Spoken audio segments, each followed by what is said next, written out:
दर्शकों नमस्कार।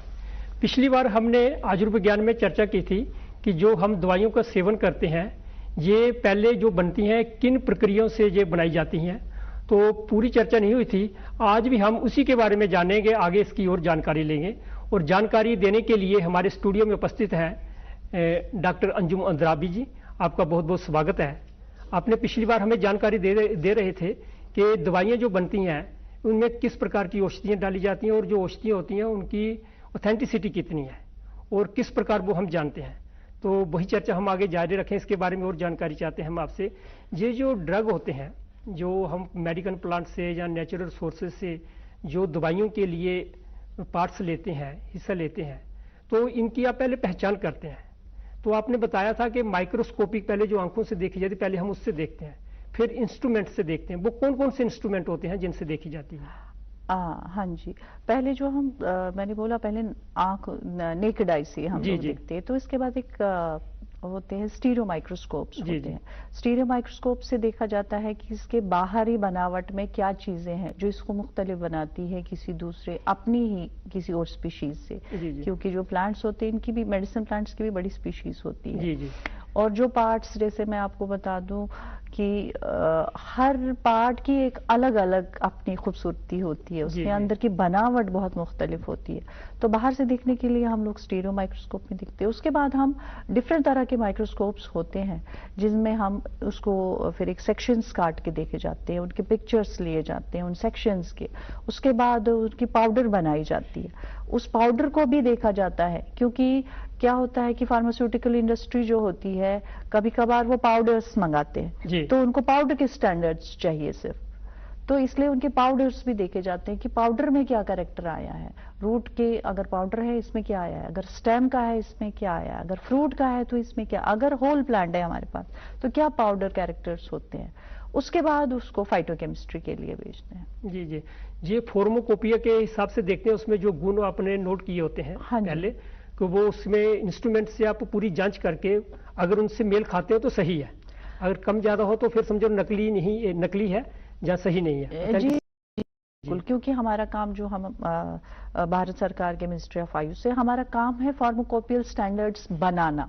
हम उनके लिए फार्माकोपियल स्टैंडर्ड्स बनाते हैं और फिर उनका काम होता है उसके मुताबिक अपनी जो दवाइयां हैं जो औषधि बेस्ड प्लांट बेस्ड, हाँ जी, उनको उसके मुताबिक फिर बनाना पड़ता है। जो हमने फार्माकोपियल स्टैंडर्ड्स ले किए होते हैं, बनाए होते हैं, तो उनको उसी के मुताबिक अपनी जो फिनिश प्रोडक्ट फिर अपनी उनकी जो ड्रग होती है जो प्लांट बेस्ड है उसके ऊपर बनानी पड़ती है। वैसे देखा जाए संसार भर में 20,000 से अधिक ड्रग है, उनमें से आधा जो है वो अमेरिका ने तैयार की है जिसका उन्होंने पेटेंट करवाया है, और 1/3 जो है 33% 30 के बीच में जो है यूरोप देशों ने पेटेंट करवाया है, और एशिया के देशों के हिस्से में सिर्फ 6% आते हैं, उनमें हमारा देश भी है।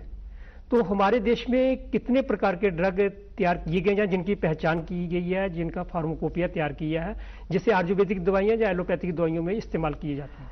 देखिए, मैं आपको बता दूं कि हम आपका कहना बिल्कुल सही है, ये आपने बहुत अच्छी बात कही। और हमारे जो एशियाई देश है इसमें भी चाइना फार्माकोपिया हमारे इंडिया के फार्माकोपिया से बहुत आगे है। हमारा जो इंडिया का फार्माकोपिया, हालांकि हमारे यहाँ जो है हाई ऑल्टीट्यूड्स, जो हमारी जो ज्योग्राफी है हमारी भारत की, वो इतनी, उसके हिसाब से हमको बोला जाता है कि it's one of the hot spots of biodiversity, जहाँ पे सबसे ज्यादा बायोडाइवर्सिटी है और मेडिसिनल प्लांट्स की भी बहुत ज्यादा है।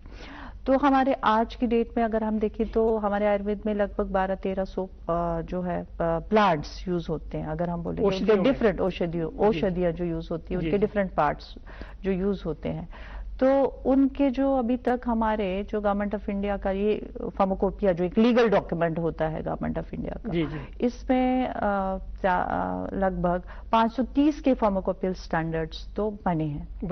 एक जैसे मैं बताऊं आपको, एक पार्ट का, अगर बिल्व है तो उसका रूट का अलग है, अगर हम बिल्व मूल इस्तेमाल करते हैं या बिल्व पत्र इस्तेमाल करते हैं या बिल्व फल इस्तेमाल करते हैं, ये हमारे लिए 3 डिफरेंट ड्रग्स हैं। मैं एक ही प्लांट के 3 हाँ अलग जी, लेकिन हमारे लिए ये 3 डिफरेंट ड्रग्स है, क्योंकि 3 के रस गुण अलग है, 3 का फिजियोलॉजिकल एक्शन अलग है। तो इसलिए हमारे लिए ये 3 अलग है, तो इन तीनों का अलग से बनाना पड़ेगा। तो ये काफी लेबोरियस काम होता है। ये तो बहुत ही विचित्र बात आपने बताई है। इसकी तो आम जन को तो जानकारी नहीं होगी कि वृक्ष एक ही है, लेकिन उसके 3 गुण है, अलग अलग रोगों के लिए, अलग अलग गुणों के लिए इस्तेमाल की जाते हैं, कार्यों के लिए इस्तेमाल की जाते हैं। हाँ जी, और तीनों के अलग अलग गुण हैं जी, अलग अलग विशेषताएं हैं, अलग अलग देखने में। अगर हम बोलेंगे उसके स्टैंडर्ड्स जो है वो अलग अलग। अगर किसी औषधि, कोई अगर दवाई बनी है, उसमें जैसे बिल्व मूल इस्तेमाल हुआ है, ठीक है, लेकिन हमारे आयुर्वेद के हिसाब से उसमें बिल्व पत्र यूज होना चाहिए था या बिल्व फल इस्तेमाल होना चाहिए था। तो हमें उसके कैरेक्टर से सीधे पता चलेगा कि इसमें फल यूज हुआ है या इसमें मूल यूज हुआ है, इसमें पत्र यूज हुआ है। ऐसे हमने स्टैंडर्ड्स बना के रखे हैं वहां बने। वैसे भी संपूर्ण जितने भी ड्रग हैं, इनको 5 कैटेगरी में वर्गीकृत किया गया है। स्टिमुलेंट्स हो गए, जैसे डिसेंडेंट्स हो गए, नैरोकेटिक्स हो गए, ऐसे ही। तो हमारे देश में जो ज्यादा इस्तेमाल किए जा रहे हैं, ये 5 प्रकार के ही हैं या इसमें कोई कम है? हमारे देखिए, जो केमिकल इंडस्ट्री है, जो मॉडर्न मेडिसिन के हिसाब से इनका अलग अलग है। जी। कुछ नार्कोटिक्स है, कुछ एनाल्जेसिक्स है। जी। ये प्योर कंपाउंड के बेसिस पे बनाए गए हैं। लेकिन जैसे हम आयुर्वेद में बोलते हैं, तो आयुर्वेद में इस तरह से हम कैटेगराइजेशन नहीं करते। हमारे यहाँ जो ड्रग्स होते हैं वो वीर रस गुण वीर विपाक के अनुसार कैटेगराइज उनको किया जाता है। ऐसा नहीं है। उनके जो कंपाउंड्स होते हैं, ये कंपाउंड्स के बेस पे नार्कोटिक्स वो बोलते हैं, एनाल्जेसिक्स बोलते हैं। हमारे यहाँ आयुर्वेद में इस तरह से कैटेगराइजेशन नहीं होती, क्योंकि हमारा हॉलिस्टिक इफेक्ट होता है एक प्लांट का। तो इस तरह से हम लोग रसगुण वीर विपाक के अनुसार ही उसको अलग अलग। जितने भी ड्रग है, चाहे हमारे देश में है या दूसरे देशों में है, इनको 2 कैटेगरी में रखा जाता है, एक लीगल, इलीगल। जैसे उदाहरण के तौर पर हमारे देश में भांग को लीगल रखा गया, चरस और गांजा इलीगल है। ये ऐसा क्या कारण है?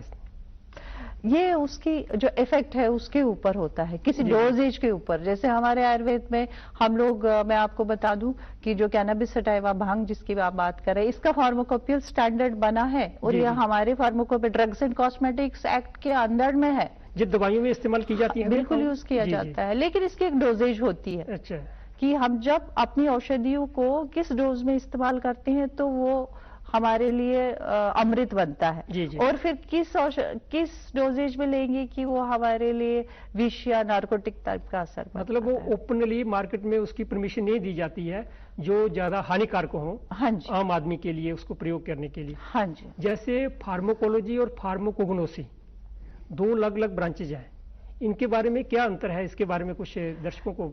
हाँ जी, इसके बारे में तो ये तो बहुत 2 अलग अलग चीजें हैं। फार्माकोलॉजी होती है जब हम एनिमल्स के ऊपर रिसर्च करते हैं दवाइयों को अपना असर देखने के लिए। लेकिन फार्माकोग्नोसी है औषधियों की स्टडी, जो रॉ ड्रग्स होते हैं, जैसे मेडिसिनल प्लांट्स की जो स्टडी की जाती है उनकी पहचान बनाने के लिए, उनके जो मानक बनाने के लिए, स्टैंडर्ड्स बनाने के लिए, उसको फार्माकोग्नोसी बोलते हैं। जी। एक है फार्माको विजिलेंस, जिसे पीवी कहा जाता है, पीएचवी कहा जाता है। इसके बारे में थोड़ी जानकारी दे दीजिए। फार्माकोविजिलेंस यही जो हमारे जो जो ड्रग्स होते हैं, जो रॉ ड्रग्स बनते हैं या जो हमारी क्लिनिकल स्टडीज रॉ ड्रग्स के बेस होते हैं, उन पे नजर रखने के लिए जो रेगुलेटरी अथॉरिटी है वो फार्माकोविजिलेंस। अच्छा, वो उनको मतलब देखने के लिए कि ये सही है, नकली है, असली है। अगर पकड़ा जाता है तो वो उस पर पूरी चेकअप रखती है। बिल्कुल, वो दंडनीय है इस तरह से। अगर फार्माकोपियल स्टैंडर्ड से हटके भी किसी ने जो प्लांट बेस्ड ड्रग बनाया है, उसने प्लांट का नाम लिख दिया, जैसे मैंने आपको बोला बिल्व लिखा, और अंदर में बिल्व है नहीं, तो वो दंडनीय है, क्योंकि वो फार्माकोपियल स्टैंडर्ड से हटके। इसमें सजा का प्रावधान होता है? हाँ जी, फार्माकोविजिलेंस के अथॉरिटी के हिसाब से ही होता होगा। वो तो ड्रग रेगुलेटरी एजेंसीज फिर डिसाइड करते हैं। जी। ये हमारा जो प्रथम ड्रग था, सिंथेटिक ड्रग कहते हैं, 1922 में यूएन ब्रह्मचारी ने बनाया था। तो उसके बाद भी कई ड्रग जो है तैयार किए गए। ये यूरिया डायनेस्टिक है, ये क्या चीज है? इसके बारे में कुछ जानकारी है? देखिए, मैं आपको बोलूं, जो सिंथेटिक ड्रग्स है, ये हमारे आयुर्वेद के जो हम देखते हैं 3000-4000 साल पहले से शुरू हो रहे हैं। तो जो सिंथेटिक ड्रग है वो तो बाद में आ गए। पहले जैसे हम यूरोप की भी बात करें तो फार्माकोग्नोसी की शुरुआत ही यूरोप से हो गई। तो वहां से ही ये जो औषधियों के बेस पे जो ड्रग्स बननी, दवाइयां बननी शुरू, ये 3000-4000 साल पुरानी। जी, जो सिंथेटिक ड्रग है, ये भी आयुर्वेदिक दवाइयों में इस्तेमाल किए जाते हैं?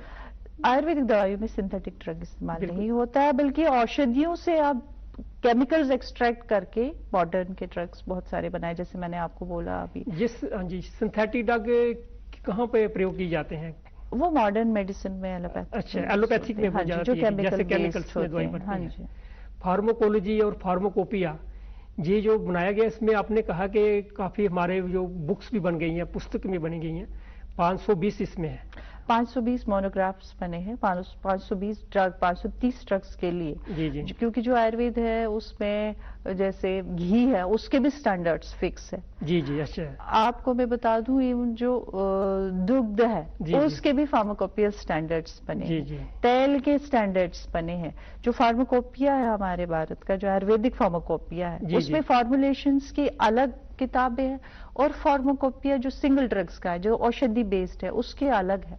अच्छा, अलग अलग इसमें बनाई गई है। बिल्कुल अलग अलग है। तो और वो सारे फार्माकोपियल स्टैंडर्ड्स फॉलो करके ही, कोई अगर किसी में एक ही जड़ी पड़ती है, एक ही औषधि, एक ही मेडिसिनल प्लांट है, तो उनको सिंगल ड्रग बेस्ड बोलेंगे, उसके लिए अलग फार्माकोपिया।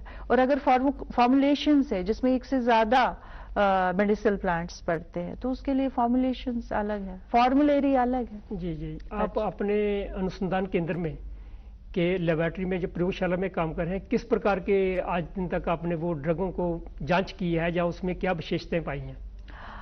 हमारी जो, जैसे मैंने आपको बोला कि हमारा जो संस्थान है वो central council for research in Ayurvedic sciences, उसके अंतर्गत में आता है।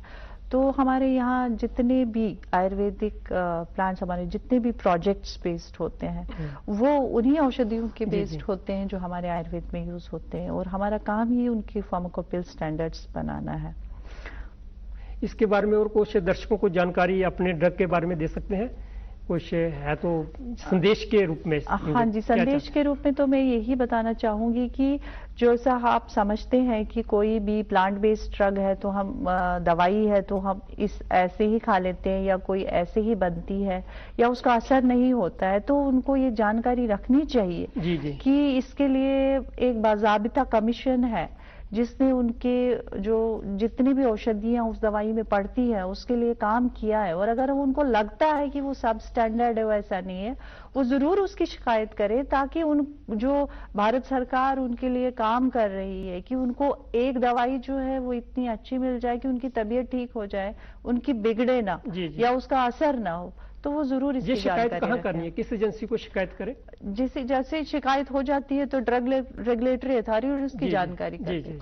तो दर्शकों, आज भी हमने बहुत लाभकारी जानकारी पाई है कि दवाइयों में जो चीजें इस्तेमाल होती हैं, औषधि होती हैं, वो किस प्रकार उनकी जांच और परख की जाती है। आज इतना ही। डॉक्टर साहब, आप भी हमारे स्टूडियो में आए, बहुत ही लाभकारी जानकारी दी है, इसके लिए भी आपका बहुत बहुत धन्यवाद।